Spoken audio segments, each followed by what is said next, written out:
ഉമ്മ ഇങ്ങക്ക് ഇസ്തിരി ഇടാൻ അറിയില്ലെങ്കിൽ നിങ്ങൾ ഇസ്തിരി ഇടണ്ട, ഞാൻ തന്നെ ഇട്ടോളൂ. ഫുള്ള് ചുളിവയത്. അവിടെ ഒരു ഡ്രസ് ഇട്ട് കഴിഞ്ഞാൽ ഈടെ എടുത്ത് നോക്കാം. അവിടെ കൊക്കേമേല് വെക്കണടാ, കൊക്കേമേല് കേട്ടാ, കൊക്കേമേല് വെക്കണോ? ആടിയിട്ട് ചാടലല്ല. നമുക്ക് കണ്ണില്ലേ, നമ്മളെ പൊരിയല്ലേ ഇത്? എന്തെന്നാ ഇവിടുത്തെ അവസ്ഥ?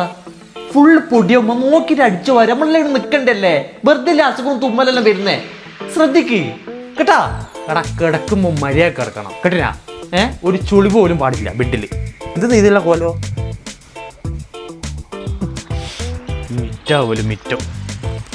എന്തെന്നാ ഇത്? എന്തെന്നാ ചപ്പ്? ഉമ്മ അങ്ങോട്ടല്ല വലച്ചേട്ടനെ മിറ്റം നോക്കി നിങ്ങള്. ആൾക്കാരെല്ലാം വരും, നിങ്ങൾക്ക് അടിച്ചു മരിക്കണം മര്യാദ. ചപ്പും ചവറെല്ലാം വെച്ചിട്ട് എന്തെന്നാടാ ബണ്ടിൻ്റെ അവസ്ഥ? ഒന്ന് കൈ കൂടെ മോനെ എനിക്കെപ്പെങ്കിലും.